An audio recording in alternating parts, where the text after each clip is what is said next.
ni arriba ni abajo, ni a un lado ni al otro, en medio del medio.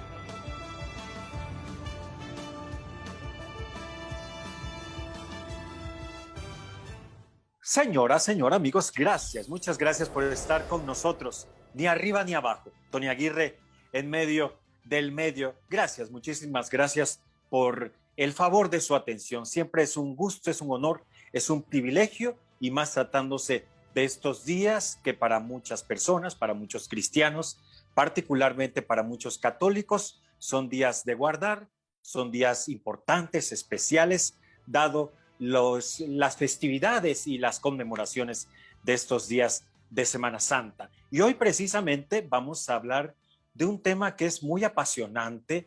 Es un tema que a mí particularmente me llama mucho la atención por la connotación espiritual, de fe y religiosa que tiene, pero también por las implicaciones históricas y por las implicaciones en todos sentidos que se da de este hecho, porque en el mismo se sustenta en gran medida la cristiandad, el catolicismo, la fe.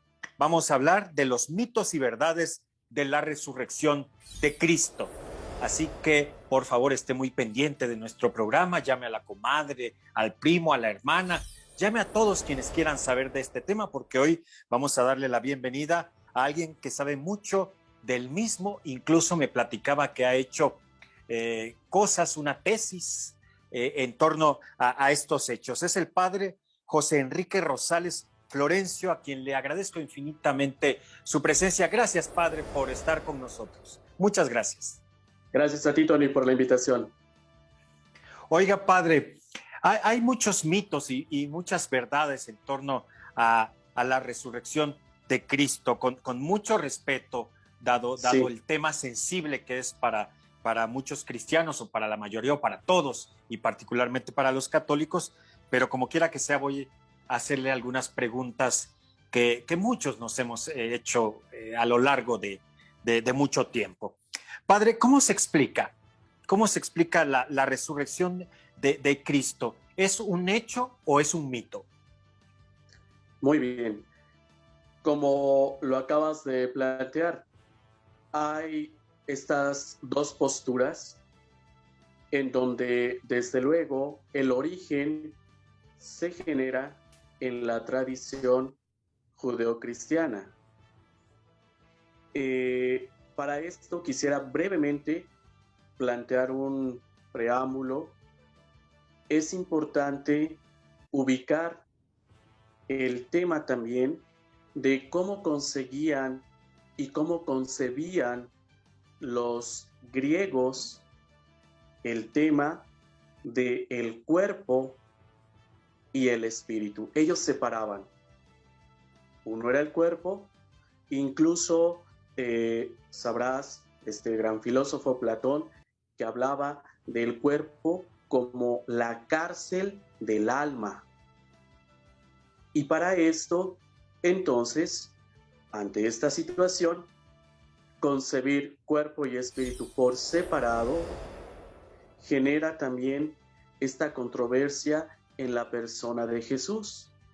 Oiga, padre, pero no se supone, vaya, tengo entendido que el cuerpo es el templo sagrado donde habita, claro, y cohabita el alma y el espíritu. Entonces, no sé, más que llamarlo una cárcel, ¿no sería un templo en todo caso? Claro, así lo definía la filosofía platónica. Posteriormente, con la cristianización, se generó entonces ya esta concepción de lo que tú acabas de decir. El cuerpo es templo precisamente de este espíritu, de tal manera que no se puede concebir el alma sin el cuerpo, ni el cuerpo sin el alma. Ahí ya no hay una dualidad, es una integridad. Eso es lo que Jesús y la filosofía cristiana plantean ya como esta postura en el hombre, en la persona, no en el individuo o en aquel que, como te repito, hace todavía hasta nuestros tiempos esta división, de tal forma que hay quienes incluso dejan de lado el espíritu y hacen del cuerpo una actitud o un comportamiento, lo llamamos así, hedonista, dado que esto ya no es un principio cristiano. Muy bien, padre, en todo caso, ¿existen pruebas? ¿Hay algún tipo de prueba sobre la resurrección? Yo vi un reportaje Sí, sobre, no sé si es la sábana santa o como quiera que sea el manto que cubrió a Cristo o que presuntamente cubrió a Cristo cuando murió. Y fue interesantísimo, no sé si ha visto este reportaje, porque dice que parece ser que de lo que quedó plasmado ahí fue como ujú, una radiografía, como una luz que salió del manto, científicamente comprobado que algo sucedió con ese manto, con esa sábana. Además de eso, ¿habría alguna prueba al respecto, padre? La prueba o lo que hoy en día se ha constatado más allá de la sábana santa, como bien dices, es también el propio sepulcro. Se dice que era un sepulcro nuevo que nadie había antes utilizado y que hasta estos días se sigue permaneciendo intacto. Otro aspecto en lo que acabas de mencionar, igual se plantean las dos ideas o las dos tesis. Los judíos, incluso algunos que no son cristianos, piensan y consideran que Jesús sigue aún estando en el sepulcro. Pero surge también después otra idea, que ante este acontecimiento que también está científicamente e históricamente datado, Cristo efectivamente, con el tema de resurrección, no reanimación, ni tampoco revivificación, ahorita lo especifico, como fue el caso de Lázaro, recordarás este pasaje, a quien le da nuevamente la vida, lo saca de la tumba, pero bien sabemos por la historia que Lázaro después volvió a morir y su cuerpo permanece así. Es Entonces, decir, padre, no es igual. El caso de Lázaro, a exacto, quien Jesucristo resucitó, vaya, siguió una vida cotidiana normal hasta que murió y se acabó, ¿no? En el caso exacto, de Jesucristo, muere y resucita para tener, digamos, otra vida, lo que se llama esa vida eterna, ¿no? exacto. Y además, porque recordemos que Jesús siempre estuvo anunciando previo a su muerte en los evangelios, en los 4 que conocemos de las Sagradas Escrituras, los 3 primeros llamados evangelios sinópticos y el evangelio que precisa más incluso en detalles como hora y hechos concretos, el evangelio de San Juan, que de hecho es el evangelio que cada año nos preside en esta Semana Mayor dentro de la Cuaresma, previo a vivir los 3 misterios en Jesús, pasión, muerte y resurrección. Él es quien va dando vida y a la vez también va cumpliendo, recordemos, ese es un principio muy importante, la voluntad del Padre. Hay un pasaje, si me lo permites rapidísimo, que a mí Adelante, me adelante, padre. gusta, el huerto de los olivos. Cuando Jesús va a orar y le dice, Padre, si es posible, aparta de mí este cáliz, pero que no se haga mi voluntad, sino la tuya.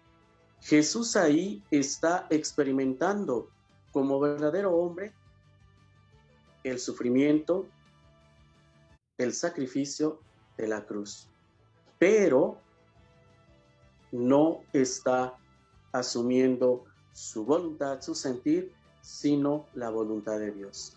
De tal manera que esto hace que el tema de la resurrección sea el culmen de la obra de Dios. De no ser así, sería entonces, como lo dice San Pablo en la carta a los Corintios, si nuestra fe no estuviera en la cruz de Cristo glorioso y resucitado, vana sería nuestra fe. Me atrevo a decirlo como algunos herejes, y ahorita hablo también del tema, lo plantearon en tiempos en los que San Irineo de León, quien precisamente escribe todo un tratado llamado así la Adversus Heresis contra los herejes, quienes negaban la divinidad de Dios o quienes negaban la humanidad de Dios y decían todo fue una farsa, todo fue una mentira. Cuando sabemos por la fe y por la tradición judeo-cristiana que la misión finalmente se llevó a cabo con la resurrección.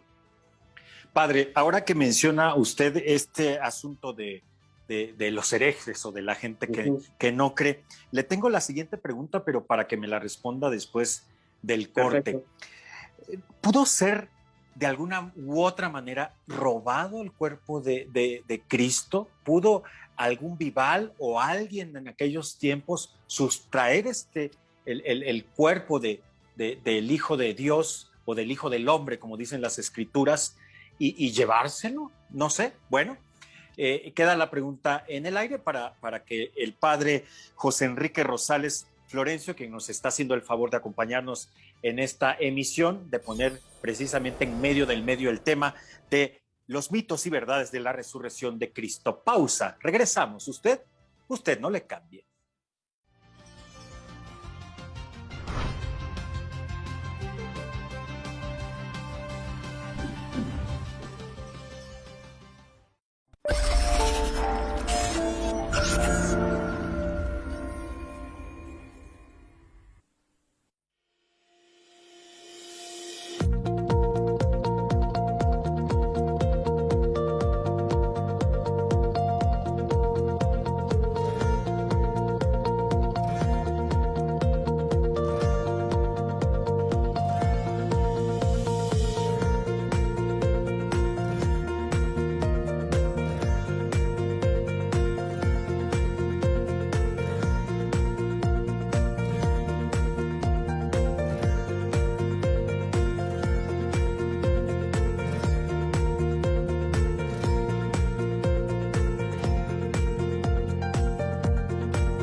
Gracias, muchas gracias por seguir con nosotros. Ni a un lado ni al otro. Tony Aguirre, en medio del medio.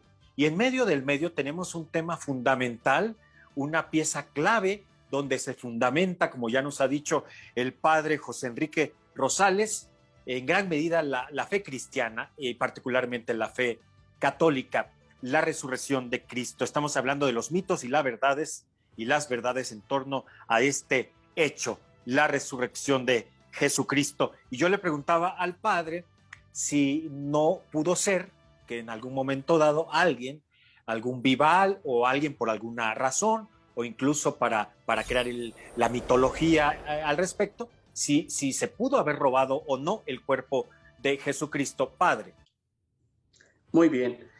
Qué bueno que haces también esta pregunta, porque hubo quienes se cuestionaron. De hecho, se corrió siempre ese mito e incluso se planteaba que los mismos apóstoles de Jesús habían robado el cuerpo.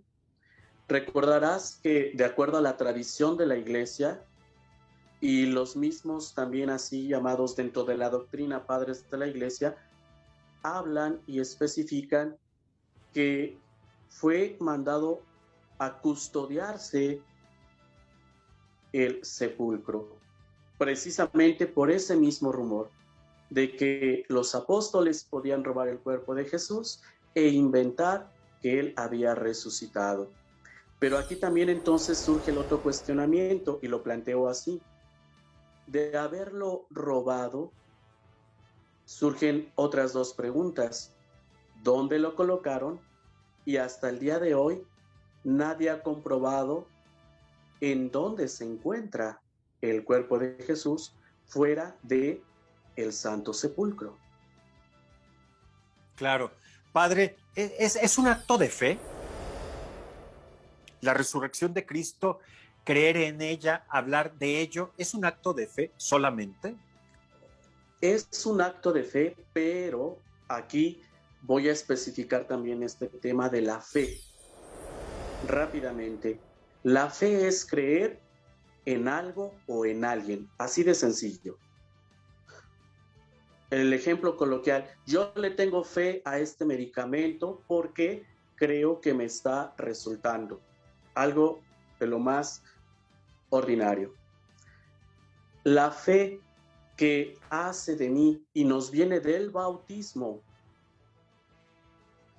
que nos transforma de criaturas a hijos de Dios, nosotros entonces al profesar esta fe, y de hecho lo decimos en el credo que se compone de estas 4 partes, la invocación al Padre y su misión que vino a crear, la misión del Hijo, precisamente Jesucristo, que vino a redimir, a salvar, la tercera parte que es creer en el Espíritu Santo. Después del tema de la resurrección, como bien sabrás y todo nuestro auditorio, está el tema de la venida del Espíritu Santo, un tema también de fe que nos ilumina a través de la oración. El hombre que no se sostiene de la oración, es decir, de ese diálogo, de ese encuentro con su Padre Dios, a través de los modelos de santidad, etcétera, entonces no puede alimentar ni sostener este camino. Concluyo con el credo, la última parte que lo compone, que es creer en la iglesia. ¿Y quién es la iglesia? Los bautizados, los que asumimos precisamente este camino de la cruz. Como dices, es un tema de fe, sí, pero también es un tema de conocimiento histórico y también, válgase este avance cultural, también científico, independientemente de las posturas que siempre han existido. Hablaba hace rato de los herejes en tiempos del siglo III con San Irineo. En nuestros tiempos sigue permeando el gnosticismo, sigue permeando también mucho el ateísmo y otras corrientes que efectivamente generan cierta crisis, pero al final el convencimiento es libre y personal. Jesús así lo dijo, la verdad los hará libres. Quien se siente en esa libertad y quien realmente plantea este camino, ahí está alimentando y ahí está construyendo su fe. Oiga, padre, interesantísimo lo que está comentando con nosotros. ¿Por qué fue la Magdalena? ¿Por qué fue María Magdalena la principal testigo, digámoslo así? Uh-huh. ¿Era alguien especial realmente para Jesucristo, al margen de lo que digan los evangelios y algunos otros escritos, incluso novelas y demás, la ficción en muchos sentidos? ¿Qué papel tenía María Magdalena y por qué fue una de las principales testigos de este milagro, la resurrección de Cristo, padre? Esta es una muy buena pregunta y muy interesante, y voy a lo siguiente. Recordemos que la cultura judía, para tenerlo claro, las mujeres, los niños no tenían voz ni voto. La cultura judía, sabemos que por tradición era muy machista. Solamente tenían las autoridades, que eran los mismos doctores de la ley, los fariseos. Si tú puedes ubicar, y todo nuestro auditorio, podemos darnos cuenta que realmente no había mujeres líderes en el gobierno, no había mujeres líderes ni siquiera en las sinagogas, en los templos. ¿Qué sucede? Cuando en la historia de María Magdalena, que comienza siendo una mujer pecadora, y Jesús la rescata y la redime, la convierte. Y en ella se origina y se fundamenta el tema de una conversión posible en la mujer.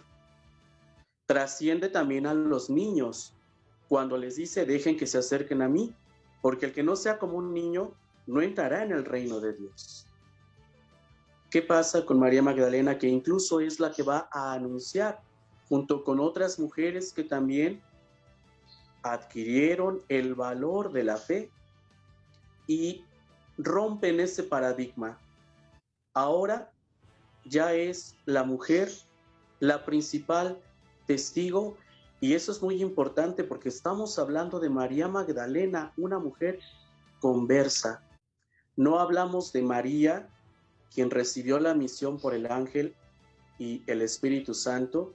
No hablamos ni siquiera de Isabel, la madre de Juan el Bautista, su primo, quien también realizó una gran preparación a la vida de Jesús, sino, como bien lo acabas de mencionar, de una mujer pecadora. ¿Cuál es la aplicación que yo le puedo dar o que puedo compartir? Que el tema de la resurrección es un tema de conversión, y por eso en María Magdalena se ve testificado y comprobado que por muy pecador que sea el hombre, siempre va a tener la oportunidad y la posibilidad en Jesús y desde la cruz de encontrar una nueva vida. Eso también significa resucitar, generar una nueva vida.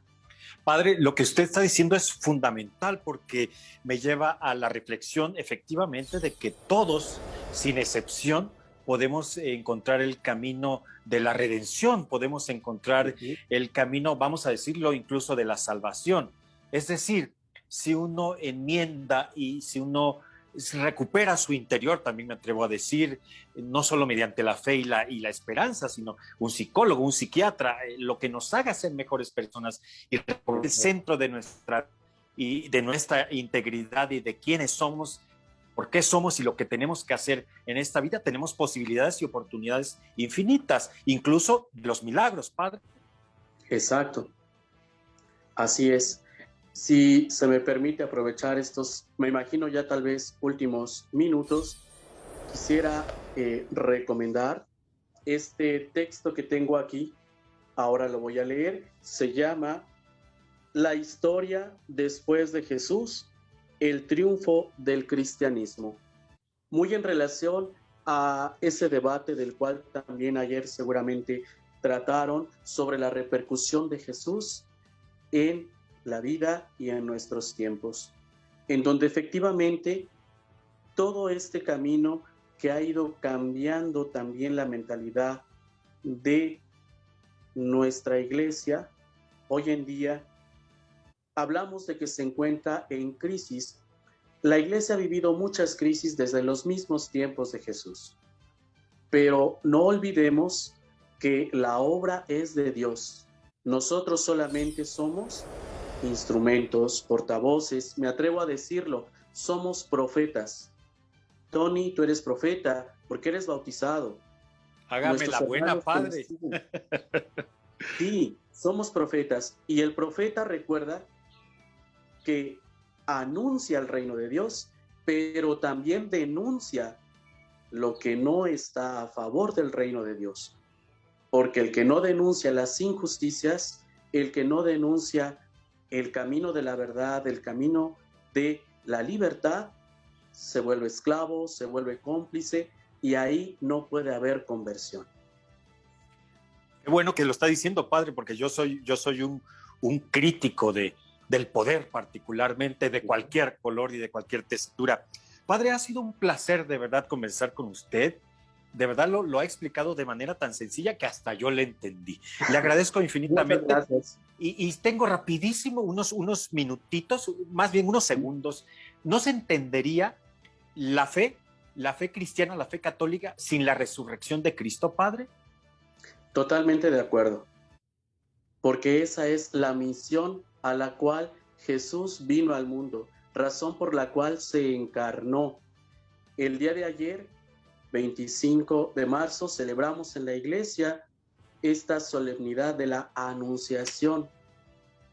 Y precisamente tiene razón y sentido esta fiesta y muchas otras, incluso lo que celebramos y preparamos en la Navidad, el tema de la encarnación, para llegar precisamente a la resurrección.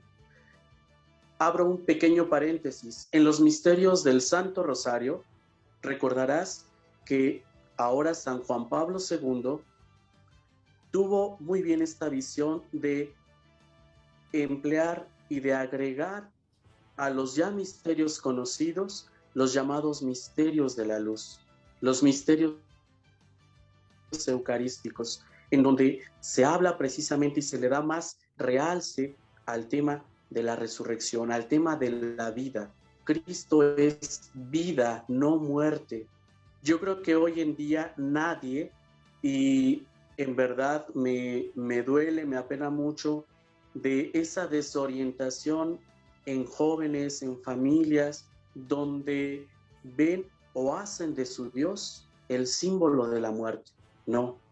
Recordemos que en Cristo es muy claro, y en muchos hombres de fe, la muerte es solo un paso a la vida. Nadie es permanente en este mundo.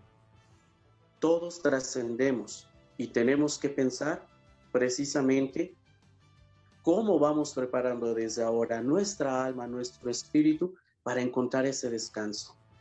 Generalmente, y yo creo que a todos mis colegas, cuando nos piden orar, celebrar por algún difunto y pedir la paz eterna, esa paz con Cristo, me gusta a mí también agregar que es necesario que nosotros que aún seguimos en este mundo, pidamos también la paz terrena.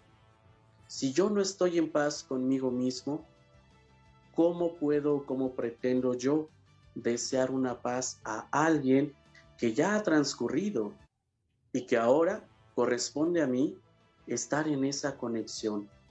Es por eso que este tema, que me parece sumamente importante, controversial y que todavía tiene muchos cabos y muchas situaciones pues a debatir, a tratar, etcétera, realmente nos hagan entender que Cristo es vida y que la cruz, que en su origen era un instrumento de castigo e incluso para quienes realizaban actos en contra de la humanidad, Cristo la transforma en un instrumento de salvación.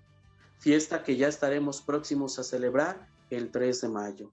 La cruz en Cristo ya nunca más es instrumento de castigo, es instrumento de salvación. Muy bien, Padre, pues con eso nos quedamos. Usted ha dicho la fecha en la cual estamos grabando esta entrevista.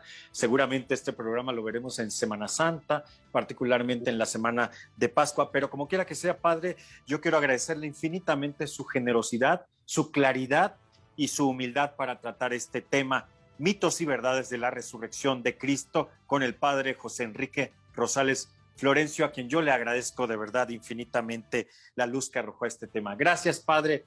Cuídese mucho porque, bueno, la pandemia continúa y estamos en contacto. Gracias, Padre. Muchas gracias y que Dios los bendiga. Muchas gracias, gracias por esas palabras llenas de fe y esperanza que tanto necesitamos, no solo en estos días santos, en estos días de Pascua, sino en estos días de pandemia, evidentemente. Bien, ni a un lado ni al otro, ni arriba ni abajo.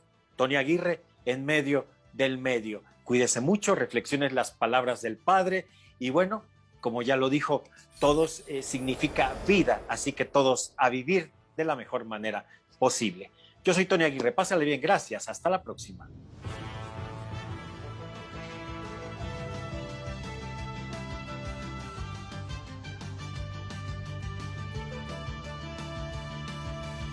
ni arriba ni abajo, ni a un lado ni al otro, en medio del medio.